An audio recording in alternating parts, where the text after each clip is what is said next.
historians are in a very powerful position to select and to reject what is and what isn't important, successful and significant. And this is particularly apparent when we come to examine the way in which historians have handled working class history.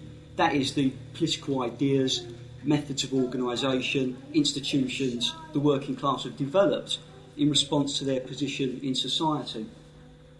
So unpopular trends tend to be scorned as impractical, or they're simply ignored as blind alleys. And according to this view of history, it's only those causes and movements which succeed which should interest the historian. So in Britain, historians, naturally enough, have concentrated on the Labour Party and reformist politics of all sorts. So looks at the trade union movement, major strikes, significant demonstrations, this type of thing.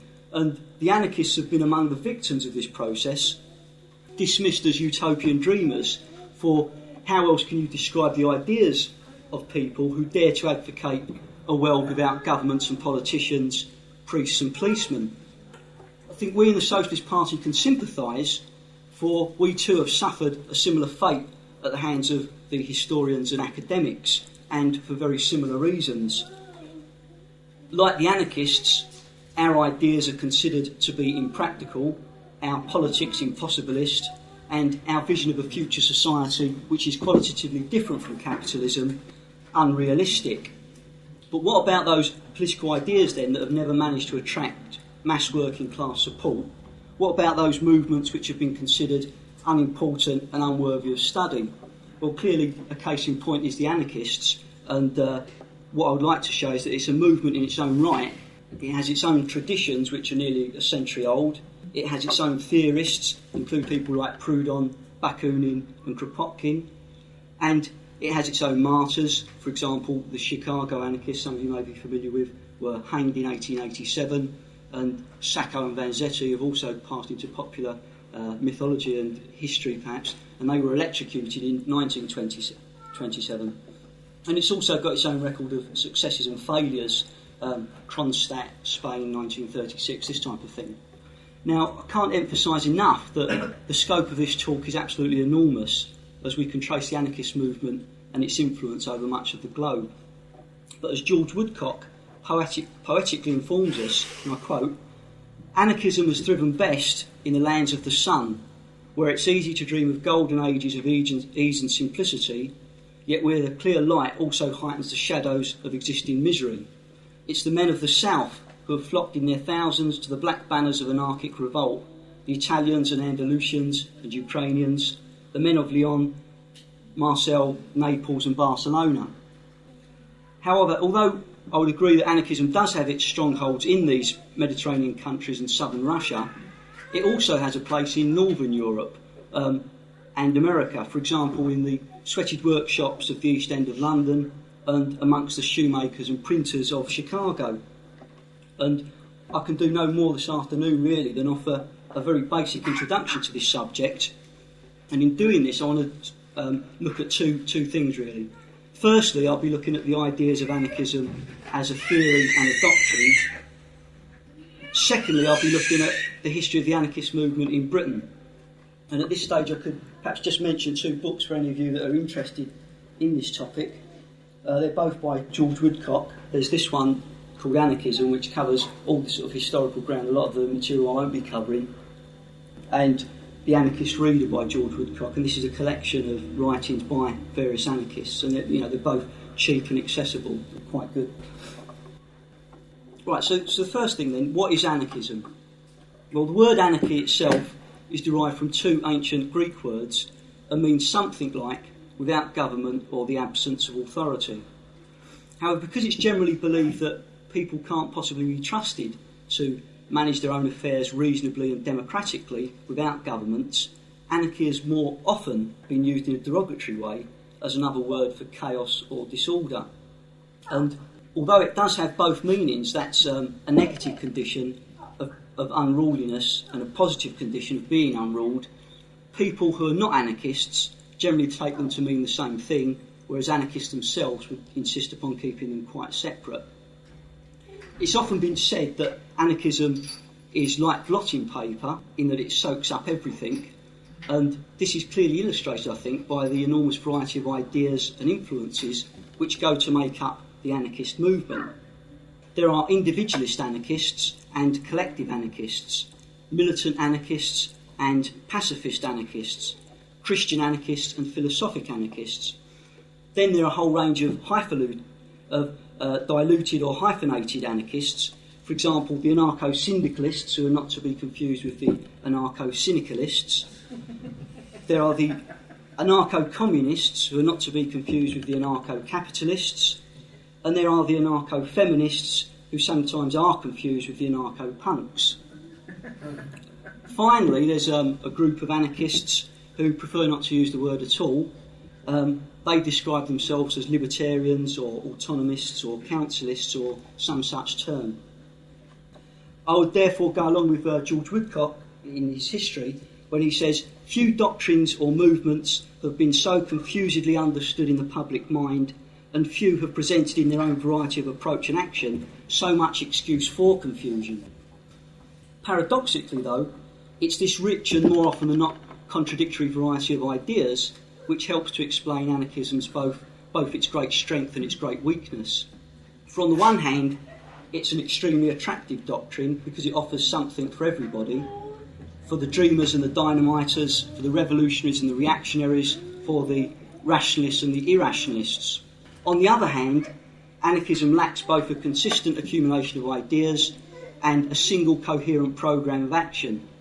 And as a result, its ideas are often out of print or out of date, its organisation scattered and difficult to sustain, its activity episodic. Nicholas Walter, editor of The New Humanist, writes a very concise and readable account about anarchism in general, and that's this pamphlet. I don't think it's still printed, but it's found in some other collected works. It's only a short piece, but it's also very good. And this is what he has to say about, and he's an anarchist himself, and this is what he has to say. Anarchists are notorious for disagreeing with each other, and in the absence of leaders and officials, hierarchies and orthodoxies, punishments and rewards, policies and programmes, it's natural that people whose fundamental principle is the rejection of authority should tend to perpetual dissent. That's what he himself says. He's an anarchist. Consequently, it can be argued that anarchism has inevitably remained a collection of different ideas and actions, and its history is one of partial answers to important questions that socialists also are very concerned with. The nature of oppression, the conception of the state, the role of violence and terrorism, the process of social revolution, and finally the organisation of a future society. Or some anarchists don't actually believe in the existence of a future society. Now, because anarchism is such a hydra-headed theory, it's difficult to try to encompass all of these conflicting tendencies into any one unified doctrine. However, for the purpose of this talk, I've tried to impose a framework with which to examine these various strands of anarchism. And very crudely, you can say that anarchism consists of three things. Firstly, it offers a criticism of contemporary society. Secondly, it offers a vision of a desirable alternative society or human condition. And thirdly, it offers a plan or a strategy from getting from one to the other. So I'd like to take each one of these in turn and consider them. Firstly, then, a critique of contemporary society. To understand the anarchist critique of contemporary society, it's important to consider two aspects of anarchist thought. Firstly, their notion of the individual and society. Secondly, their conception of history. Anarchists hold that the basic unit of mankind is the solitary individual, and according to this view, society is no more than a collection of autonomous individuals. For anarchists, history reveals that what human societies are about, what they're actually essentially engaged in, is a constant struggle between freedom and authority, a struggle which moves backwards and forwards between these two opposite poles. So sometimes authority is dominant, sometimes freedom is dominant. And if we look back into history, what we find is that at certain times and in certain societies, people have managed to live by cooperation and mutual aid rather than by a system of organised government. And the examples that anarchists would quote to you, these are just some of them, but these are amongst the examples they'd quote, would be the peasant communism in the Russian Maya, the free cities of the European Middle Ages, the communities of the early Christians, and the various stateless tribal societies that have existed and still exist in parts of the world. For this reason, Stuart Christie, also a contemporary anarchist that was caught with some dynamite in his rucksack on a journey to Spain, he's written this book called The Floodgates of Anarchy. I would just like to read how he concludes his book, talking about this backward and forward movement between freedom and authority. He says, "Backward indeed to the free cities, with its guilds of craftsmen and groups of scholars, its folk meetings and loose federal association, but forward to the use of technology in its proper place, at the service of man, with education helping to eradicate hatreds and not ingrain them. Backward to the natural countryside, the village not tarted up for stockbrokers to live in, and the streams not polluted because of the need for profits, but forward to the liberation of the mind from superstitions of the past, to the ending of sexual puritanism with the incursion of authority into the concerns of humanity. Backward to the society without rulers, imposed by conquest, forward to a society freed from the domination of government or the principle of exploitation. Backward to the workers' councils, the Russian and German revolutions, the free communes of Spain, Ukraine, Mexico, the occupation of the places of work in France and Italy, the earliest aims of the British shop stewards movement, and the federalistic conceptions of the First Internationale. Forward to the utopia of William Morris, now well within the reach of man." Now, the point about this view of history, apart from the fact that it makes you extremely dizzy when you read it, is that the free individual living in a cooperative society is seen as part of the natural order of things. It's a condition which arises quite spontaneously.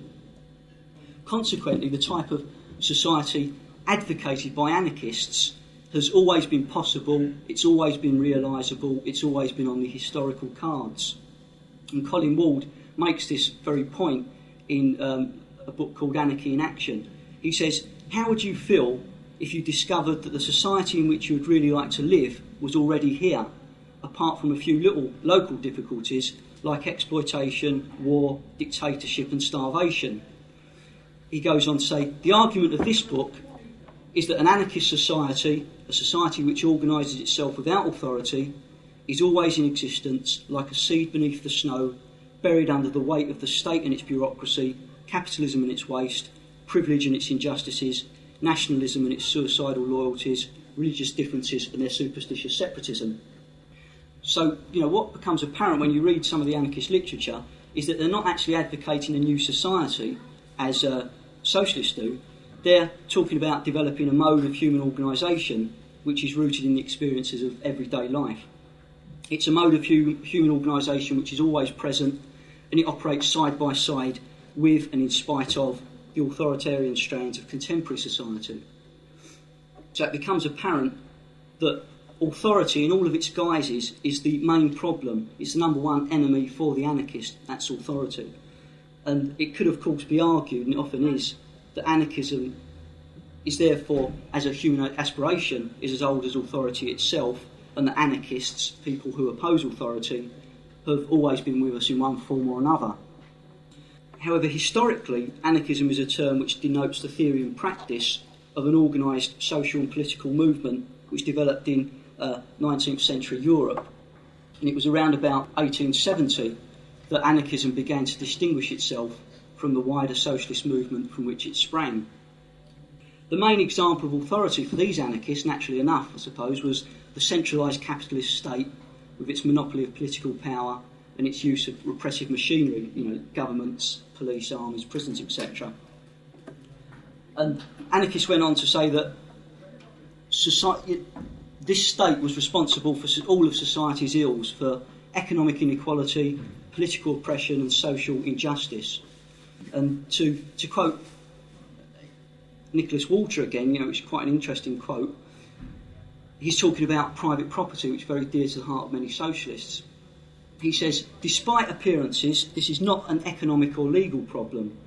What matters is not the distribution of money or the system of land tenure or the organisation of taxation or the law of inheritance, but the basic fact that some people will work for other people, just as some people will obey other people.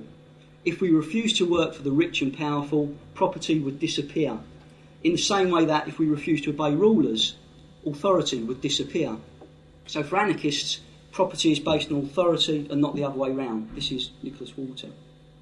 And its authority then is epitomised by the capitalist state, which is the source of the contemporary problem of society, because it's seen as the natural enemy of cooperation and freedom. In this sense, what the anarchists are actually fighting, I would argue, is an abstract something called injustice, and the economic relations of capitalism, the class system, is just another manifestation of that problem. And in the introduction to a pamphlet on anarcho-syndicalism, which is a new book appropriately called DAM, which is Direct Action Movement, this pamphlet, they say, quite able to say this, they say, we believe in a free society where everyone is equal, no matter what race, class, sex or denomination. So they still have this idea that classes would be in existence. According to this approach, the only way to obtain a society of total freedom and total equality is to smash the state and destroy all traces of authority. Now, probably most of you will be aware that this view of history and society stands in sharp contrast to the socialist view, which has a very clear idea of social development and social change, which is based on a materialist conception of history. Very basically, the starting point of this approach is real individuals, their activity, and the material conditions under which they live. And I don't think it's inappropriate to briefly mention Karl Marx and a couple of quotes on this. First, in the German ideology, one of his first statements on the materialist conception of history, he says, as individuals express their life, so they are. What they are, therefore, coincides with their production, both with what they produce and with how they produce. The nature of individuals thus depends on the material conditions determining their production. Later on, he went on to write a very short and concise summary of his view of history in his preface to the Critique of Political Economy, and he says there, in the social production of their life, men enter into definite relations that are indispensable and independent of their will. Relations of production which correspond to a definite stage of development of their material productive forces. The sum total of these relations of production constitute the economic structure of society, the real foundation on which rises a legal and political superstructure, and to which correspond definite forms of social consciousness. And what I'd say Marx was doing here was developing a theory of history in which capitalism could be understood as a system, that is, a stage in the evolution of property society. Capitalism for Marx was an economic system based on specific social relationships, those between wage labour and capital. The state, the coercive instrument of class rule, is not the cause of the system, it's a feature of it. So what you have to do, if you're serious about getting rid of this authority in its various guises, is do away with the class system, and the purpose for the state will disappear. Secondly, then, let me consider a vision of a desirable alternative society. And the first point I'd make here is that, like the socialists, anarchists quite rightly offer no blueprint of a future society. However, because most of us would agree that production and distribution must continue in any future society, we need to ask in broad terms what type of social and economic organisation is envisaged by the anarchists. In order to do this, I'll divide anarchism up into two broad schools of thought, the individualists and the social anarchists. Individualism first then. Sad to report, this approach doesn't offer any clear idea of how economic life would be organised, because it not only rejects the state, it also rejects society itself. You may actually say that you could understand doing away with the oppressive machinery of the state, governments, the police, the army, etc., but you may wonder why society itself. And the answer to this is that society is based on a collective principle which subordinates the individual to the whole. It's necessarily authoritarian and anti-individual in character. This rejection of the collectivity can be seen both in the rugged individualism of the early American settlers and in the extreme egoism of someone called Max Stirner, who wrote a book called The Individual and His Property, which is more commonly known as The Ego and His Own. And for Stirner, the unique individual was all important. There was nothing above yourself. Everyone else was a mere abstraction. And because there's absolutely no obligation to society, everything had to be judged from the viewpoint of the individual's own well-being. It's the individual's needs and desires which provide the sole source of conduct.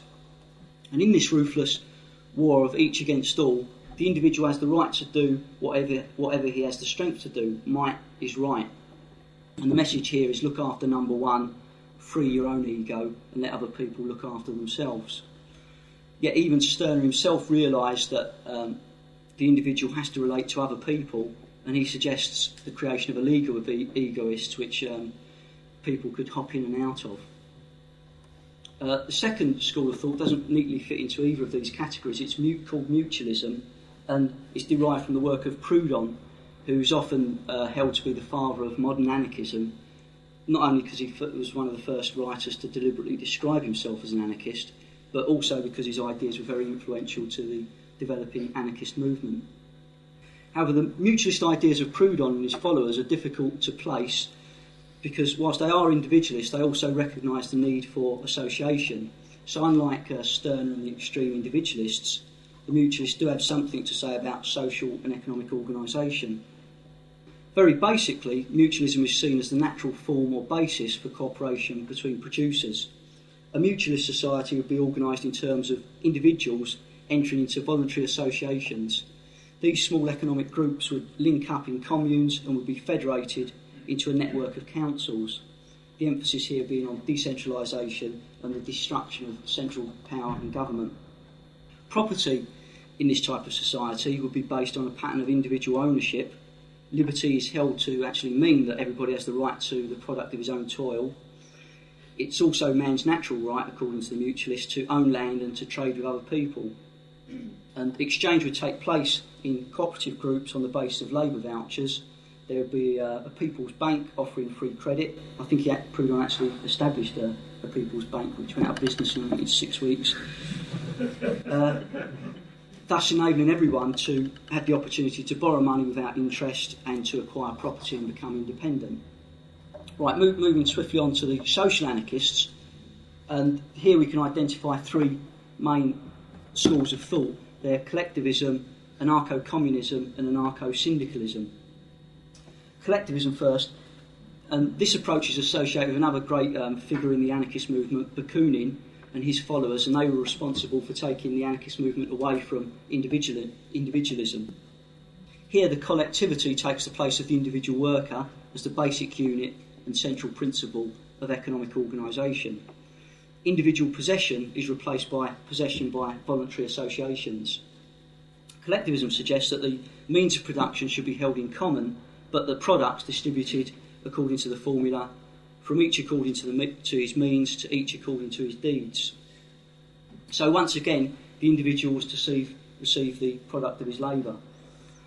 These ideas were particularly influential in the Spanish Revolution, where collectives were established in industry and agriculture, and it's often heralded as one of the greatest achievements of the Spanish Revolution or Civil War.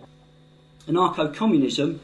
The anarcho-communists include people like Prince Peter Kropotkin, who took collectivist ideas a stage further, arguing that not only must the instruments of production be held in common, but so too must the products. So he actually advocated the communist principle, from each according to his means to each according to his needs. Nicholas Walter argues that this is the form of anarchism which appears when collectivism is worked out in more detail. It's an attempt to deal with the totality of life in a future society, and to this end it advocates a system of decentralised local communes as units of production and distribution. Final school of thought here is anarcho-syndicalism, which derives from another school of thought, which is syndicalism, which is a method of industrial organisation which is not necessarily anarchist or necessarily revolutionary. And it's a French word, and I think it simply means trade unionism. And as an idea and a movement, syndicalism rose out of the rejection of two things. Firstly, parliamentarianism and the reformist politics of the so-called socialist parties, and a rejection of official unionism, which anarcho-syndicalists saw the unions becoming bureaucratic structures which become incorporated into the state. And George Woodcock, in an essay on syndicalism, explains the difference between a syndicate and the union. He says, "The syndicate is a form of union which differs from the ordinary trade union in that it aims not only at gaining of improvements in wages and conditions under the present system, but also at the overthrow of that system by social revolution based on the economic direct action of workers. In this sense, syndicalism is seen as the industrial expression of anarchism, that part which focuses exclusively upon the question of industry and workers' control. Anarcho-syndicalism as a separate theory developed in the 1890s in the French unions, CGT, and spread to the labour movement of other countries, most notably examples would be Italy, Spain, Russia, America, and we also had a taste of it in Britain. It attempted to combine the relevant aspects of syndicalism with the revolutionary aspirations of anarchism. The syndicates themselves provide both the organs of social revolution and by actually encouraging workers to take direct economic action, and the framework or means of economic organisation on which a future society would be built. The workers of each factory, farm, would be organised as autonomous units, governing their own affairs and making all decisions as to what they'll do. These units would be joined federally in a syndicate, coordinating the activities of workers in each industry, and products would be distributed according to the communist principle, once again, of you take what you need. Okay, so that is some of the more theoretical stuff. Going on to the anarchist tactics, it'll come as no surprise to most of you that when we look at this, there's no uniformity in their programme of action.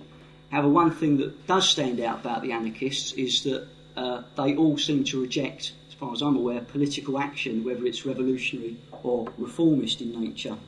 So things like political parties, like ourselves, Parliament, the ballot box, all of these things are out there beyond the power for anarchists.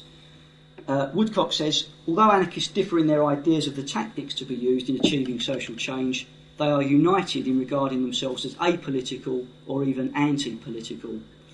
So most anarchists, if you speak to them, would say that their tactics are not political, they're essentially social and economic, and this covers a whole range of activities. And what I'd like to look at is three of these forms that their tactics have taken. Firstly, propaganda by deed, which a lot of people leave out, but I think it's quite an interesting one. Secondly, direct action, and thirdly, withdrawal. Propaganda by deed. It was really in the early 1890s that the anarchists began to steal the headlines with their sensational and dramatic acts of violence and terrorism. These outrages caused a wave of fear. I don't know if you can actually have a wave of fear, but it descended upon Europe, if it did exist, and as late as 1898, an anti-anarchist conference was held in Italy calling for international police cooperation to rid society of this menace. Assassinations, bombs, robberies, bloodthirsty resolutions and verbal terrorism were the means by which society was to be transformed. Here at last, the anarchist argued, was a threat to the established order. Capitalism was to be shaken to its very foundations by ruthless individual acts of terrorism. That's what the anarchists, or some anarchists, believed. When we actually look at what took place, we find that it was mostly tragic, sometimes farcical, and occasionally quite horrific. And to give you just some examples to catch the flavour of this, several symbolic figures of authority, such as great figures like the Empress of Austria, the Presidents of France and America, and the Prime Minister of Spain, were among those executed by individual anarchists. They were quite successful there. A more absurd example was the cow. That's not the Empress of Austria, but a more absurd example is the cow that was blown up in Belgium, which for some reason which totally escapes me was heralded in the anarchist press as a great and revolutionary act. Bombs were also thrown into cafes with workers in and theatres, this type of thing.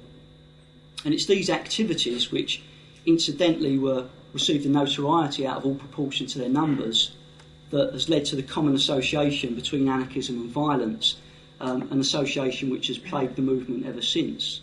And a lot of anarchists, if you talk to them, would actually curse these early terrorists. These activities also provided the source for the stereotype anarchists, which developed in the 1890s and appeared in cartoons and novels.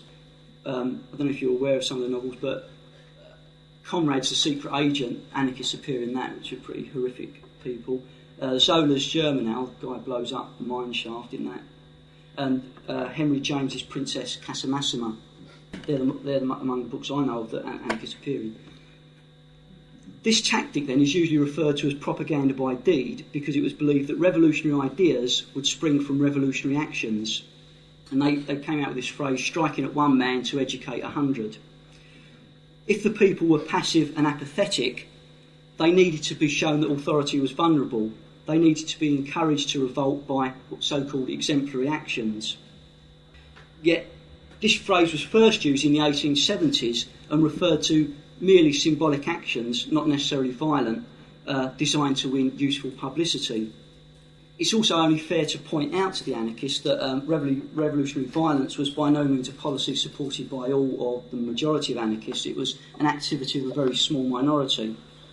I suppose that one assessment of these activities would be that the anarchists involved were some sort of heroic and brave freedom fighters. I think probably a more realistic one was they must have been bloody mad. When the smoke from their libertarian bombs died down, what in fact was left? Well, there was widespread public revulsion and unpopularity. There was increased repression by governments of all oppositional groups, and this had public backing in doing this.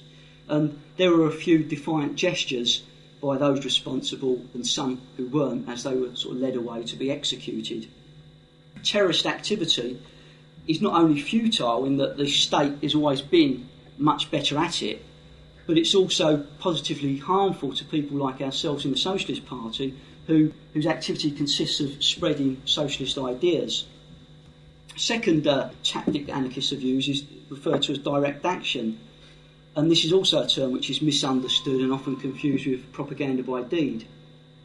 Today, any activity which falls outside of the law and Parliament is seen as direct action. Invading military bases, occupying universities, squatting picket lines, this type of thing is seen as direct action. Yet once again, this term was first used in the 1890s and simply meant the opposite to political action. Instead of trying to capture political power indirectly through Parliament and representatives, the state was to be bypassed by direct industrial action. The emphasis here was upon tactics used by workers in struggle. I mean, they still talk in these terms today that you always got to find workers in struggle somewhere. And tactics like boycotts, sabotages, go slow, work to rule, occupation, strikes, and ultimately the general strike. These were the methods of direct action. And this is an approach which developed in the French syndicalist movement and was designed to have a reinforcing effect. As struggles were actually fought and won, their strength would be realised by other groups in society, and they would take this example up and the whole thing would spiral and perpetuate. It was in the struggle, they argued, that the working class would receive their revolutionary education, and particular grievances and struggles would become transformed into general ones. The key weapon was the general strike, which would bring capitalism to a stop and lead ultimately to the economic expropriation of the owners. Advocates of this tactic neglect to actually tell us what the state would be doing while all of this is going on. History demonstrates quite clearly that if you leave political power in the hands of the state, what happens is you're crushed in one way or another, or ultimately the working class don't win. All social and economic struggles are political in that they're concerned and confronted by organised political power. And Plekhanov writes in his book Anarchism and Socialism, every class struggle is a political struggle. Whoever repudiates the political struggle by this very act gives up all part and lot in the class struggle. Which I don't suppose is totally true as you're engaged in the class struggle, whether you're sort of aware of it or not. Thirdly, third tactic is withdrawal, which operates on two levels. There's the personal level, where anarchism becomes regarded as a way of living your life. It becomes an attitude of mind. The individual attempts to drop out of mainstream society by rejecting the norms, values and roles that traditional society offers. This form of rebellion is closely related to the idea of a counterculture, whereby alternative ideas and lifestyles are developed along with new forms of music, dress and speech. In the 1960s, most of you will probably remember that, the hippies rejected the commercialism and consumerism of an affluent society. In the 1970s, in a very different situation, punks appeared rebelling against the futility of life on the dole. Yet when all is said and done, this is a response to the pressures of life in a capitalist society rather than a realistic strategy for changing it. Ultimately, it it leads to nihilism or despair, and this is illustrated, I think, by the opening statement in the Sex Pistols hit Anarchy in the UK, which I won't sing because they didn't do it either. That's right. They say, I'm an antichrist, I'm an anarchist, don't know what I want, but I know how to get it, I want to destroy it. And if you listen to any of punk music that came out about this time, you know, the similar sentiments are echoed in that. Probably a more constructive method of withdrawing takes place on the social level, and this concerns the establishment of an isolated cooperative colony or a libertarian community. If the world can't be changed, these people argued, then like-minded people should join together and establish their own small-scale societies in which new social relationships could be realised. These were generally self-sufficient farming communities, and their farmers believed that... did I say farmers? Yeah. Well, they were farmers, yeah. Their founders, though, believed that these alternative communities had two roles to play. Firstly, they were a method of social change, actually providing the rest of us with a concrete example of how an alternative could be organised. And secondly, they were, an end in themselves for the people involved. This is not a new idea. It can be traced back to the Middle Ages and attempts made by religious groups to escape persecution. As an experiment, these people were often inspired by utopian thought and literature with its visions of imaginary societies living in perfect harmony. These attempts often met with a great deal of hostility and were usually unsuccessful even in their own terms. Without wishing to sneer at the courage of the people involved in these schemes, these schemes don't provide a realistic method of changing society. No matter how revolutionary they are in their intentions, they really represent a withdrawal from society and a retreat from the struggle of trying to change society. And if a nuclear war does take place, one thing you can be sure of is that these nuclear missiles will make no distinctions between alternative communities and mainstream communities. We'll all be blown up. Right, the final part I'd like to consider now is anarchism in Britain. Most people are rather surprised to learn that there are still anarchists in Britain today, and in a circle spray painted on a wall, or the distant memory of humming along to the Sex Pistols' top 10 hit, Anarchy in the UK, is probably the closest most people have come to anarchism in Britain. However, anarchism does have a place in British political history, which I'd briefly like to sketch, and there isn't very much written on it that I've come across. The best book I've found is this one, The Slow Burning Fuse, by John Quayle. It only takes the story up to the 1930s, but it's good as far as it goes. It's a very personal account. He's also an anarchist. British anarchism is often considered to have begun with the foundation of the anarchist paper Freedom in 1886. It's important to mention here that Freedom has never been the paper of the anarchist movement, but it represented the views of the Freedom Group, and today it represents the views of the Freedom Collective. And it's Freedom is the paper associated with Peter Kropotkin. Anyhow, anarchist ideas had already been developing in the radical working men's clubs of the 1860s and 1870s. It was in these backstreet clubs and hired rooms that radical political ideas were discussed and self-education classes held. But these clubs were also significant for another important reason. They were also centres used by foreign workers and exiled anarchists for mutual protection and support in a strange and alien society.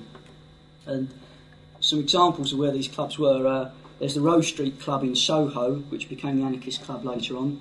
There's the Autonomy Club in Windmill Street, and there's the International Club in Berners Street, Whitechapel. Naturally enough, these exiles from Germany, Russia and Poland brought with them political ideas, traditions and smuggled literature, which were very important to the emerging socialist movement. The first anarchist organisation in Britain, although not at its inception, was the Labour Emancipation League of 1882, which developed out of the Stratford Dialectical and Radical Club. I can't imagine going on to the Stratford and Radical Dialectical Club. Later, the Labour Emancipation League became affiliated to the SDF and later still to the Socialist League. One of the leading figures in this organisation was someone called Joseph Lane, who produced the anti-statist Communist Manifesto, which is still actually published. Not worth reading, but it's still published. And this was submitted as a minority report to the Socialist League concerning electoral activity. Wanted to actually move away from parliamentarianism, and this was actually defeated. The first English language anarchist paper found in Britain came from America, and it was Benjamin Tucker's Liberty. It was an individualist, took an individualist stance. Other anarchist papers about at this time included The Anarchist, edited by Henry Seymour, who was followed Proudhon. There was the Arbiter Frank, which was a Yiddish journal, which means, I believe, the worker's friend. This was produced by Jewish anarchists in London. There was the Torch that was produced by the Rossetti sisters, and Commonweal, the organ of the Socialist League in 1891, became subtitled A Revolutionary Journal of Anarchist Communism. I'd like to just briefly mention here an eccentric character called Dan Chatterton that I came across in this book. He produced his own anarchist paper, which sounds a bit like a boys' comic today, I think. It was called subtitled The Atheistic and Communistic Sculpture. And he would go along to meetings with this paper, and he would announce it as, I quote, an appeal to the half-starved, herring-gutted, poverty-stricken, parish-damned inhabitants of this disunited kingdom. And I think it was swiftly chucked out after that. So really it was in the 1880s and 1890s that the British anarchist movement began to grow, and it was mainly in London and Glasgow. Quickly pack up there. So, it's important to note at this stage that the Labour movement drew no clear distinction between anarchist and socialist ideas, and what we find is anarchism developing in the SDF, the Social Democratic Federation. We find it developing in the Socialist League, and surprisingly enough, we also find it developing in the Fabian Society. Nothing seems to grow in the Fabian Society. What type of activity were these anarchists engaged in? Well, they experimented with all of the tactics that I've already mentioned, and it's worth mentioning briefly some of these. Propaganda by deed, not very successful, I'm afraid to say, in Britain. It's also difficult to establish what took place because there's so many accusations and counter-accusation about who was and who wasn't a police spy and agent provocateur. Interestingly enough, though, William Morris was about at this time, and we can look to his writings to give us some idea about what was going on. And he was actually, as a member of the Socialist League, he was very tightly involved in the arguments taking place between the anarchists and the socialists. In his last article for Commonweal in 1890, called Where Are We Now?, Morris discusses this question of tactics, and just briefly like to quote from that. He says, there are two tendencies in this matter of methods.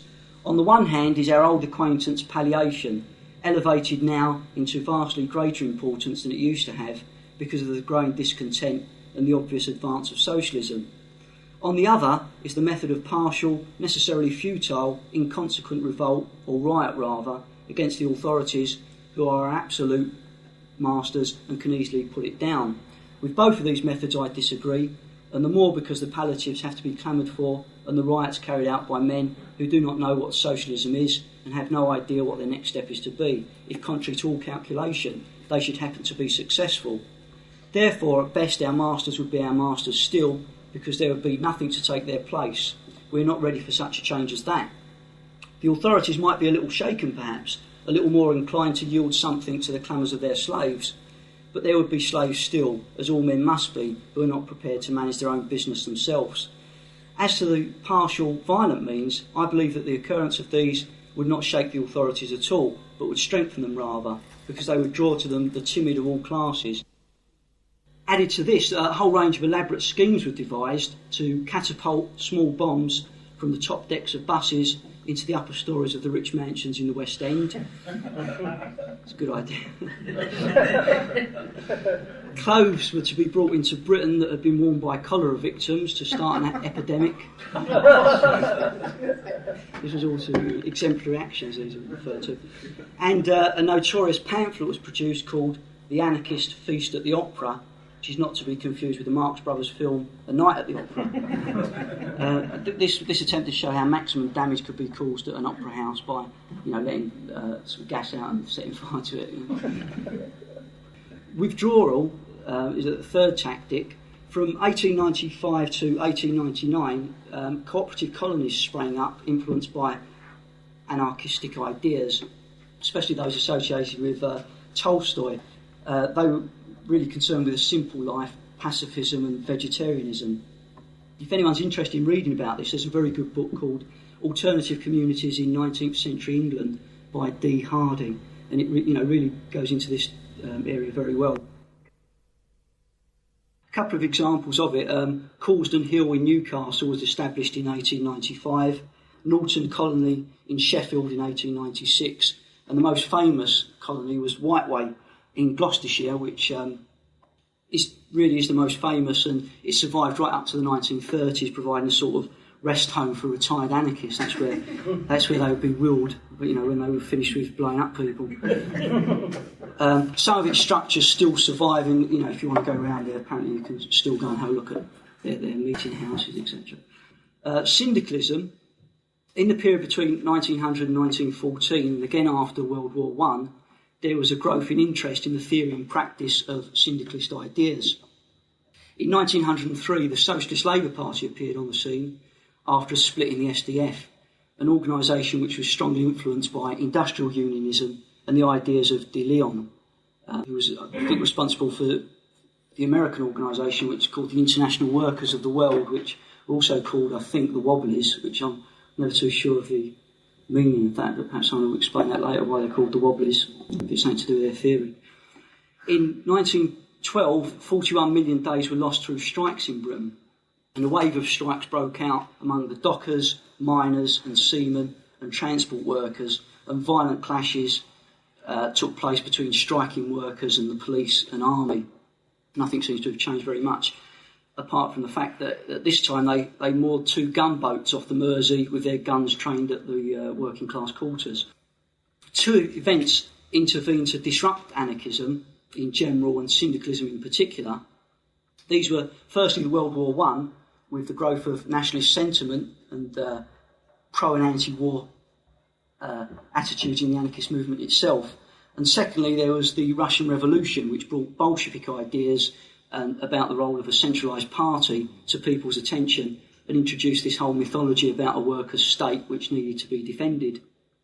To quickly sum up the story and try to bring it up to date a little bit for you, by the late 1920s, anarchism appeared to have died in Britain. Even the famous Freedom had stopped publication in 1927 due to lack of support, and people tell me that it's on the wane again. The anarchist movement picked up in the 1930s with the growth of interest in the activities of the Spanish anarchists, and they produced a paper called Spain and the World. That was Vernon Richards, and that was later followed by a paper called Revolt. With World War II, the anarchists grew as an anti-war organisation, because a lot of people wanted to opt out of being in the war. And Freedom published War Commentary, which was an exciting paper because it actually defied the Defence of the Realm Act and carried on printing regardless. Once again, though, this revival was short-lived with the election of a so-called Socialist Labour government, which was going to reform capitalism out of existence. In the 1960s, a spectacular revival is said to have taken place in the anarchist movement, and 2 developments are worth noting here. Firstly, the student movement and the rise of the New Left, and secondly, the rise in extra-parliamentary or direct action as a method of trying to disrupt the state. There was sabotage, sit-downs, demonstrations. These were the methods used by organisations like the Committee of 100, Spies for Peace, and the squatting movement of 1969. It was the inevitable failure of the Labour government to achieve their real social change which produced the pessimistic idea of permanent protest. According to this view, the prospects of social revolution are so slight and the idea of a truly anarchic society unrealisable, because the conflict between authority and freedom is a permanent aspect of the human condition. It must therefore be recognised by anarchists that what's involved is a continuous struggle which can never really be successfully concluded. As a result, anarchists merged into other reformist organisations and pressure groups, fighting particular aspects of capitalism. In the 1970s, moving on rapidly, punk emerged, and it became fashionable to describe yourself as an anarchist. Punk bands such as the Sex Pistols, The Damned and Crass sang about life on the dole and life in the inner city, expressing their contempt for anything and everything. So this form of anarchism was quite unlike the older traditional anarchism, and it's more concerned really with lifestyle than an organised attempt to change society. Other anarchists focused their attention on particular aspects of capitalism, the police, education, the family, psychology, all of these areas.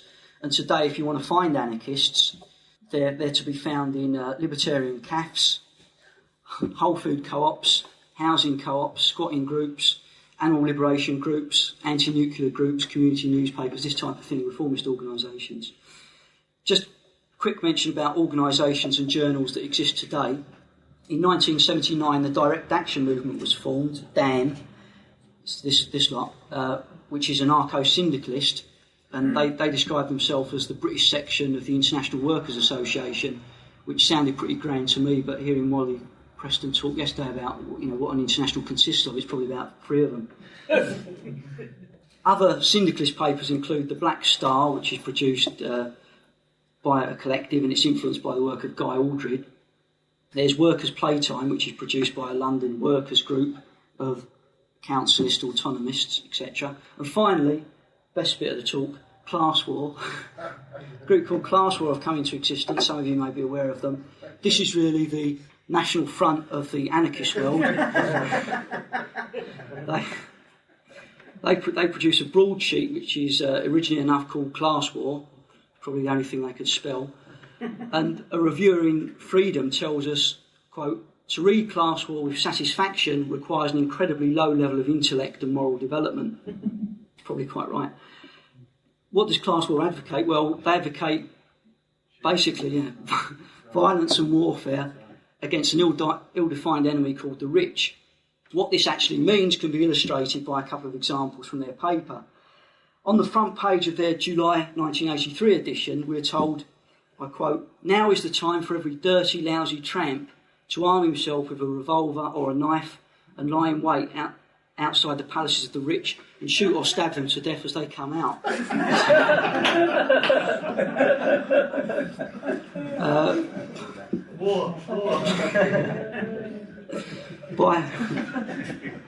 By October 1983, they appeared at the CND rally in Hyde Park, and their paper was showing signs of becoming positively soft. Under a title, "Rich Bastards Beware," it advised readers, next time they saw rich bastards, to jostle them, gob at them, spray paint on their walls, and hang around in large enough numbers to make them feel uneasy.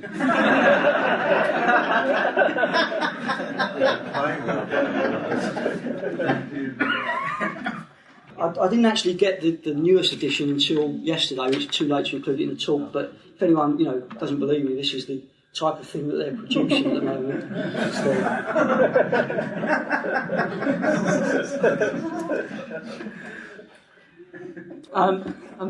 Finally, a letter was published by one of them under the name of Doc in Freedom, and he talked about the efficient killing of Mountbatten and Airy Neves. And this is a quote. He says, "This is the ultimate direct action, hitting them right where it hurts, no messing about."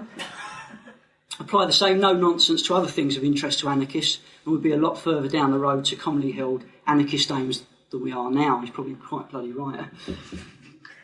As a conclusion, what I've attempted to do really is provide a basic introduction to both the theory and practice of anarchism by just focusing on the British part of it. I also hope to have indicated at least that the debate between socialists and anarchists is not simply an academic one. We in the Socialist Party are quite clear in saying that if you want to change society from top to bottom, what you need to do is first to understand it. In other words, you need a theory of history and society which enables you to say, this is where we are, this is how we got here, and these are the possibilities open to us. The anarchists don't have this. What we need is a theory which not only helps us to explain history, but one which actually helps us to make history. That's it.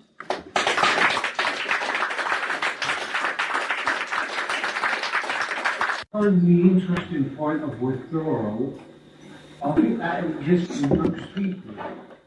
It has a basis, actually. I think most people, even like the people who have got high positions in society, they get fed up with it and they escape from it.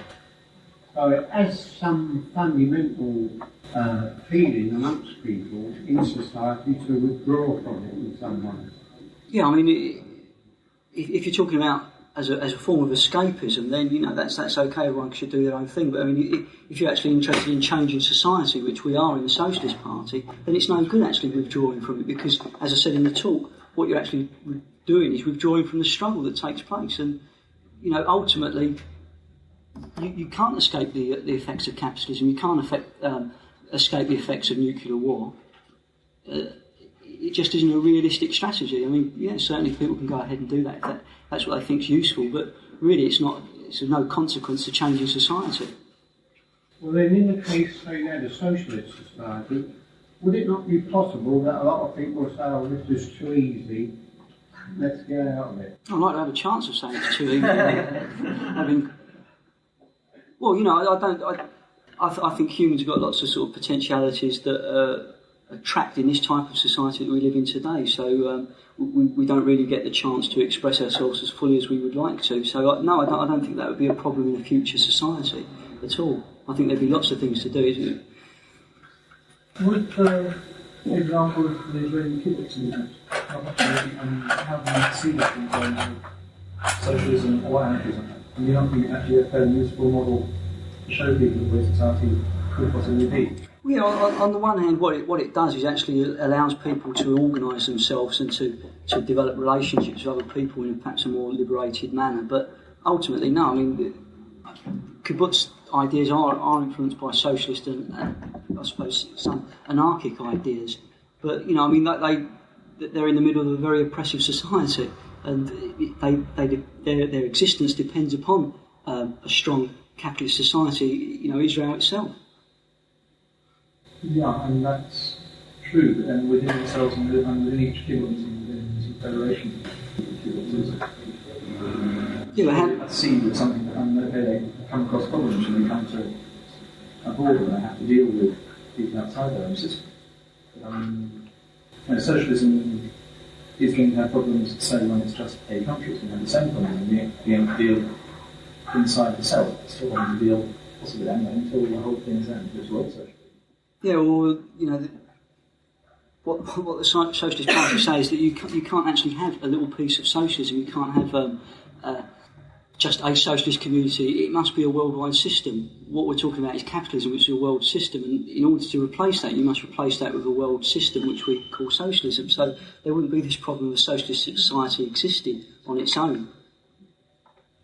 One of the problems you have in looking at anarchists is that you have to look at groups beyond those which call themselves anarchists or libertarians who actually aspire to the same thing. For example, you mentioned the various criminal efforts of the 1890s and early 1900s which went out of existence, and yet in most parts of the country there are groups established what might say anarchist lines that have existed from 1880s up to the present time. One example is a self-supported group in York with brother near Pontefract. Yeah, I mean, I've come. I've been there, and if you question, they say, well, yes, we are sort of anarchists, but that's not important. It's really. Yeah, I mean, you can actually go ahead and describe. I mean, really, anyone that describes themselves as an anarchist is an anarchist, because it is your beliefs, your ideas, and there is no authority on anarchism. Yeah, no one's going to actually. People wouldn't say they wouldn't regard themselves as anarchists at all, or libertarians, but they behave in the same way that anarchist communities. In other words, the non-propaganding anarchist groups. Yeah. And most of those who lived on the land and worked on the system of mutual aid, they weren't primarily concerned with propaganda, as, for example, the freedom press anarchists were. I mean, the freedom press anarchists during the 30s, 40s, and most of the 50s, they carried on in some ways very much like the Communist Party. They had regular meetings, produced literature, regular paper, they had debates and discussions and so on and so on a regular basis. They even had their own forward tip-up seats and so on. But that's just one group of anarchists, what might describe as conservative anarchists, and then the other types, often they didn't get on at all well. For example, Freedom Press had a large warehouse in Aldgate, and they had the unhappy experience that the newly discovered student anarchists of the late 60s squatted in their premises. And they had to decide whether they were going to throw them out. And apparently they blocked the lavatories, and one of the printers on Express Print sort of called in the police and had them thrown out, with the result that the anarchists held a meeting and thoroughly disciplined him, and generally thought it was a terrible thing. And when the meeting broke up, they went round to the pub and patted him on the back, and thank God he's got rid of them. But there's an example. You see, there's so many differences in the anarchist movement. Yeah, but what is interesting about your point, I think, is that that tactic of withdrawal does actually come as a sort of a despairing attitude. What you're saying is, you can't actually handle society, you can't change it. So what should we do? Well, okay, let's withdraw. And this is what these anarchists did. If you actually follow the sequence of events in Britain, for example, it does come after sort of these attempts to blow cows up and things like this. It's, all attempts have failed, so what should we do? Well, sod the rest of you. What we'll do is go and live in our own community. But as a strategy for change, if you really are interested in changing society, it's nowhere. It's of no consequence. Yeah. Can I ask you about a brand of anarchists that you didn't really mention? These are the right-wing ones, the so-called anarcho-capitalists. Because they've got an interesting argument. What they stand for is a complete free market, the abolition of the state, and everything will run on a perfect market system. And what I've heard them argue is that, in fact, there's no real difference between themselves and the majority of people who call themselves left-wing anarchists. They're, of course, derided and scorned by the left-wing anarchists, but what they argue is that unless the left-wing anarchists actually advocate anarchy with the abolition of the wages system, then they're really no different from them, because if they advocate anarchy but don't want to abolish the wages system, what they actually want is a society without a state. As long as you've got the wages system, you've got a market. So basically you've got the same thing as the right-wing anarchists want, the abolition of the state, but with a completely free market. And the fact that the left-wing anarchists very rarely refer to abolishing the wages system. If you read a paper like Freedom, very rarely will you get a reference to that. Very rarely indeed. They talk about doing away with the state and so on, and for which according to his ability and things like that, but they rarely explicitly say they want to do away with the market. And to that extent, isn't there a very great similarity, despite the difference in rhetoric, between the right-wing anarchists and the left-wing anarchists? Yeah, I mean, in a sense, I suppose Margaret Thatcher's the biggest anarchist of the lot. But what we've actually, the party has debated against Libertarian Alliance, which is the group that you're referring to. Yeah, I mean, this rejection of the state can actually seem to be associated with laissez-faire, this type of attitude. As regards to Freedom paper, as I said before, really, I mean, that to me, I think at one time it did describe itself as anarcho-communist, but that's gone. And if you actually read it, it's very difficult to find out where they do stand, because there are such a variety of opinions in that paper, and no one seems to be the clear line of the paper. So there's a variety, but yeah, I think you're right. Any more questions? On this point that was made about the kibbutz in Israel, there is in fact a fairly rigid hierarchy in these places. I mean, I think the way that children are treated in the kibbutzim in Israel is appalling. It's a very authoritarian sort of dormitory preparation for work, which is uniform and is controlled by particular people who are freeing the parents during the hours of the day when conventionally in other parts of capitalism parents are looking after their children, to freeing the parents, so the parents can carry on with labour and producing profits for the market, because that's what the kibbutzim were doing. I can recall the case of an Orthodox Jew who went to Israel to get a job on the kibbutz, and he went to one of these places, and the first thing that the person said to him was, "You're going to be in charge of the pig farming." He said, "But I'm an Orthodox Jew, I don't touch pigs." And he said, "Never mind about being an Orthodox Jew, we can sell them." They're not for eating, they're for selling. There's nothing against that in the Bible. And, this is it, all bows to the market. But I suppose I'm giving away my origins talking about this, but you mentioned the Arbeiter Frank, the Yiddish paper that was published in Britain, and it was a very good paper. I don't know if anyone here sort of read it or read any copies of it. It was printed by the same people, incidentally, same family, who now makes brownie cigarettes, and that's not really of any consequence. They gave up producing the Anarchist paper, and they now make brownie cigarettes, and they. That newspaper, though, the interesting thing about it was that what they said, and this affected a lot of workers in the East End of London in the 1920s and the 1930s, was that you had the Labour Party and you had the Communist Party, and both of these were heavily statist parties. The Labour Party had shown itself to be a party that allowed all of the slums of the East End to develop. The Jews who came in as immigrants, a lot of Irish people who came in as immigrants, were living in these slums. And they were looking at the Labour Party and they said, "This is not serving our interests." And they looked at the Communist Party, and despite the fact that the Communist Party has always had a certain amount of sort of what you might call Stalino-Zionists within it, who've managed to combine a love of two mythical promised lands, one in Russia and one in Israel, neither of which actually correspond. The qualification for holding these illusions is that you've never been to either, certainly lived in either.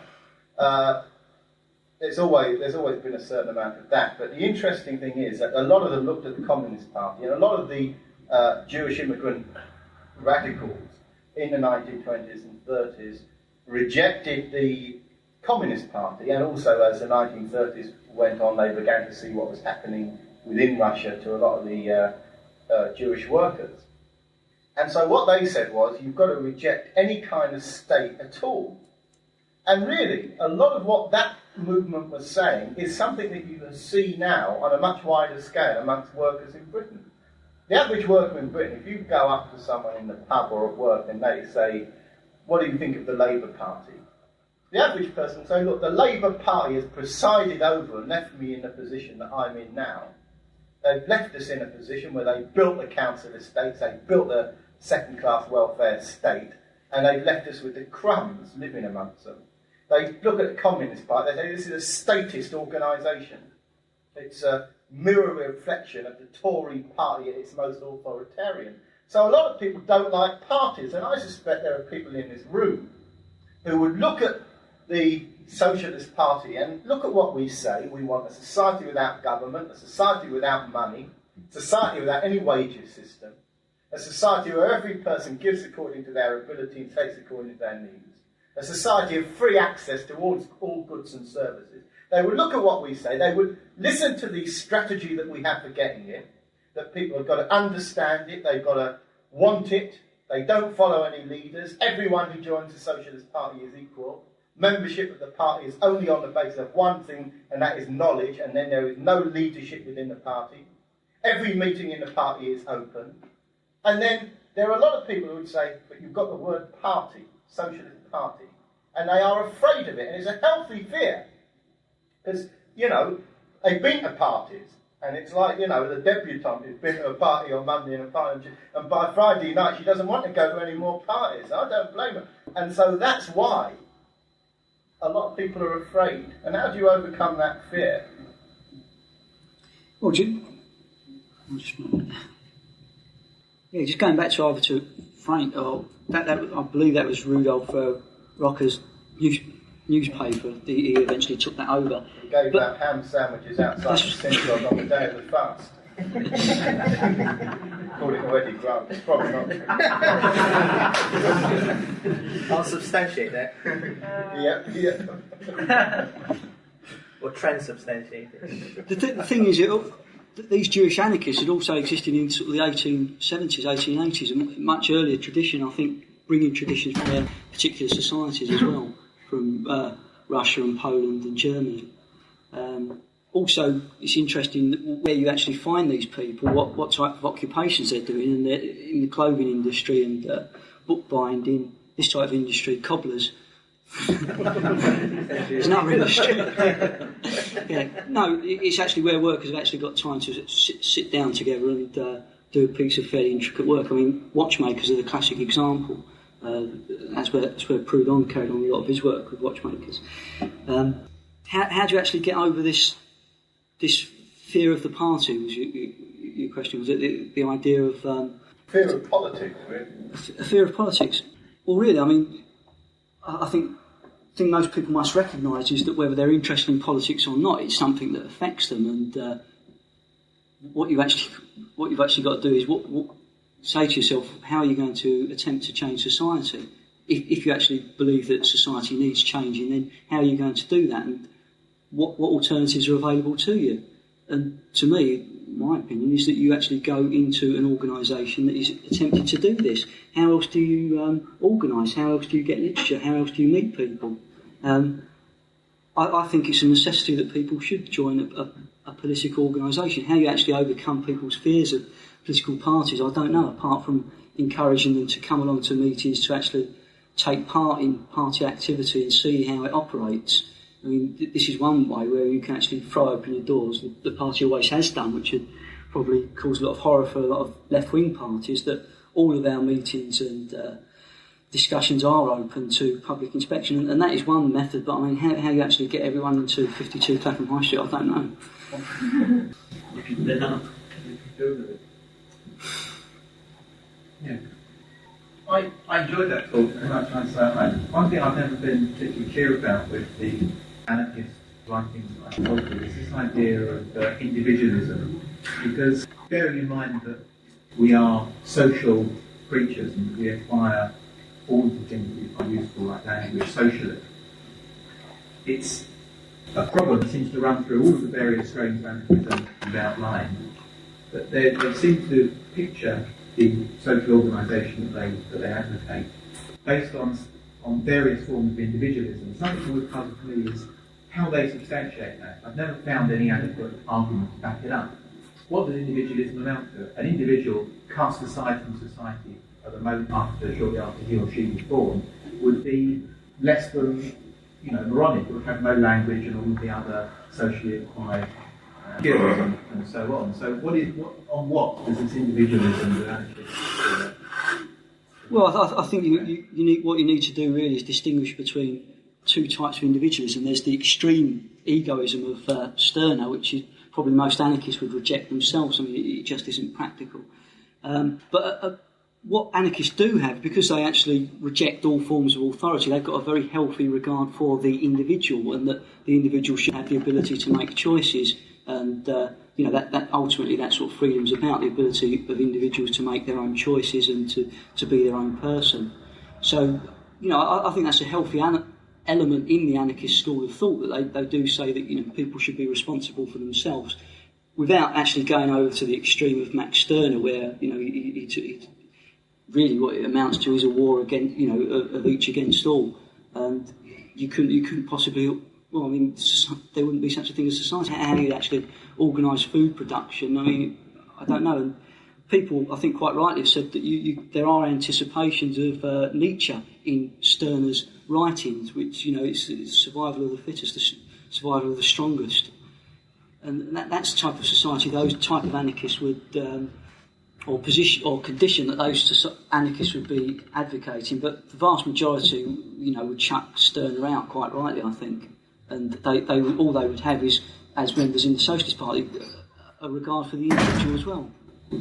I think going back briefly on that, what I think it doesn't take sufficient note of is that those individual choices that we make, or we could make, are all socially determined in the sense that when we start to decide what it is that we want and how we're going to behave and what our lifestyle is going to be, those choices are something which are based on experiences which are social, and because of the very highly integrated network of society and the things that go along with that.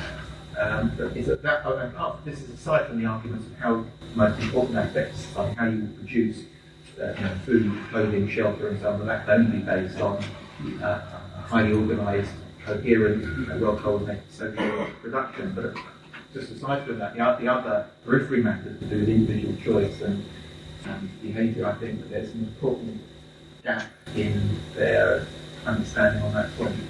Yes, some anarchists, but it is always difficult when you're talking about the anarchists because you always have to, which anarchists you're talking about. But I think from what I've read, a lot of anarchists would actually go along with the, what you're saying, that the individual is determined by his social environment.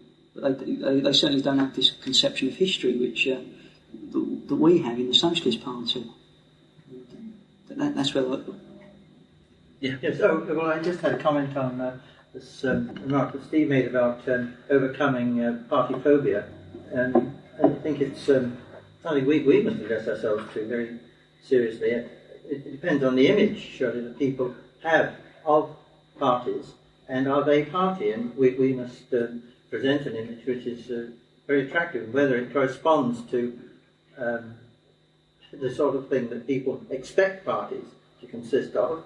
It might not be so. It may be very different from what we normally see parties to consist of. And we would look and be quite open about the fact that we are going to change an image and make it attractive and find out what people want, what sort of organisation they would want to. Oh, yeah, I totally agree with that. That as an organisation, we are.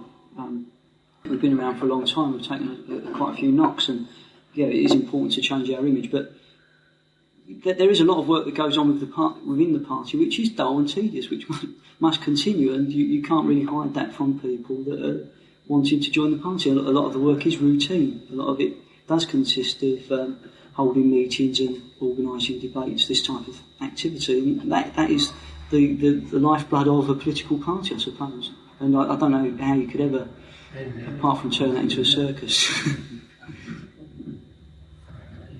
Yes, there's always, like to see what the speaker has comment on this remark, there's always seemed to me a connection between this fear of political parties and why anarchists are against political parties. And that is because that most people associate it, quite rightly, with other organisations, that political party, organisation equals hierarchies, equals authority. It seems to me it's the same. It can be said that anarchists have got those ideas as well, that organisation equals authority. I was wondering what you... Yeah. Well, I think a lot of anarchists walk about with a lot of mistaken ideas in their head, and if you actually speak to anarchists, you find that what the Socialist Party are advocating, a lot of anarchists are in total agreement with, and they don't believe that a party exists in this particular format, that is democratic, without leaders, open to the public. That they find this hard to accept, and they tend to look for sinister reasons, that there must be some sort of someone wielding power behind behind the scenes in the Socialist Party. But all you can actually do is encourage these people to take part and to look at what goes on. Yeah. It always seems to me that's undermining any of their ideas about individualism as well, because our organisation as such remains democratic, remains along those lines free, because we're conscious socialists. We've been individuals within it. Although we're actually in an organisation, we've been individuals within it. And it seems to me like a defect of the anarchists to come along and say, "I'm an individual." They actually think to actually join an organisation, somehow it's all going to be lost. Yeah. Well, it's like a sort of red flag to a ball, isn't it? Black flag to a ball. Yeah. To actually mention the idea of a party, a lot of them just shun it and will have nothing to do with it without actually looking and saying, this is a very different organisation from the Labour Party or the Social Democratic Party or whatever else. Yeah. An aspect that you didn't touch on, though it was a very interesting and very comprehensive talk, so you can't touch on anything, but I think it's a view I have, I can't prove it, but, and that is the influence and interaction there has been on the British anarchists, or the anarchists in Britain, of their being side by side on so many occasions, whether it was in Hyde Park or in discussions of all kinds, over the last 80 years in Britain, as distinct from the anarchists elsewhere where they didn't have that particular additional factor side by side. And I believe that the close familiarity of many anarchists, or the mainstream of anarchists over the years, that's to say freedom for most of the years, with the SPGB, was to their good as far as their ideas were concerned, but to harm them in their anarchist characteristics. In other words, I think the anarchism that one especially associates with Russia and Italy and so on, with the assassination side, has not been characteristic of Britain. Now that's partly, obviously, because Britain is a different kind of society and therefore it had its influence. But although that would be the obvious generalism, I think in fact there is the specific interaction that there has been over many years of anarchists and SPGB, and that is not just a notion on my part. It's interesting that each of the particular names, almost every one of the particular names that you mentioned, representing different significant strands in anarchism in Britain in our times. You quoted from Nicholas Walter, Stuart Christie, Colin Warwood. Each of those, from my own experience, and I'm sure it's from other people's experience here, has discussed extensively and is intimately aware of the SPGB position. I think that there is an interaction there. Another oddity of the anarchists, I do think it's odd. I wouldn't want to make any particularly significant thoughts from it, but two other anarchists representing particular trends, represents the same trend as Stuart Christie, but we're particularly familiar with Albert Meltzer, because we had 2 debates with him in this very branch. But he is a key figure in the Black Flag group of anarchists who broke away from freedom and seemed to extol the more continental tradition of bomb throwing and violence and so on. Yet, oddly enough, as those of us who know him can confirm, in his own personality, he is the mildest and kindest of people, very much out of character. I think he perhaps is there to balance up Stuart Christie, who not only believes in those ideas, but from my own experience, practices them. That's one thing. And the other thing, the trend that you mentioned, I, like you, haven't been able to understand what their real case is. But that's not because he isn't familiar with us or we're not familiar with him. The main representatives that I've encountered over a number of years of the Max Stirner view is a very kindly person who is quite well disposed to the SB and is to be seen at our meetings, indoor and outdoor, from time to time, Jack Parker. He publishes a magazine which is very characteristically named Minority of One, and that is about the size of his organisation and the size he'd want it to be, I suppose. But I haven't been able to really understand what sort of proposals they have to propose, but it's very odd that for such a self-centred concept, he is a particularly unselfish seeming and unegotistical seeming sort of bloke, just as a matter of interest. Another detail, and I hope you'll excuse the anecdotes, but I think it has some interest. Rudolf Rocker was mentioned, and by the way, my evidence for that story that he and other comrades of his stood outside a synagogue on the Day of Atonement offering ham sandwiches is his own biography of those years, and I recommend it. It's a very good read, called My London Years. And an interesting thing is that it was written in Yiddish, a language which he spoke and edited this paper called Arbeiterfreund. But more remarkable is the fact that he wasn't Jewish. Yeah. And a number of non-Jews who not only mastered that particular language, but edited a paper in it and wrote poetry and literature in it is pretty few and far between, I would think. And the interesting thing about that paper is that although it was funded by the people who later on went on to make Sobrani cigarettes, it was typeset by the father of the man who typesets, or has typeset and certainly designed, our very own Socialist Standard in its format since mid-60s. In other words, Lionel Selwyn, who redesigned it after a very dreary patch of a number of years and made it the very attractive typographically publication that it is. He is a printer, but his father was the typesetter of this particular magazine, Arbeit der Front. Yeah, just a couple of points on that. Yeah, you may be right about this interaction between the party. I don't know if that could with the anarchists and the SPGB, because sometimes it is forgotten that what we are talking about is very small minorities of people that do intimately know each other and do take the same journal. So when you look at, say, figures for who reads Freedom and then who reads Black Flag, this type of thing, it is quite often it's the same people buying the same journals and, you know, mixing with the same people and attending the same meetings. So yeah, you know, that I don't know, but that could be the case. Plus another thing is that the SPGB has tended to be an organisation centred in London, and most anarchist activity has tended to be centred in London. Glasgow is the other area where it has sort of had some influence, but yeah, you're still talking about very small numbers.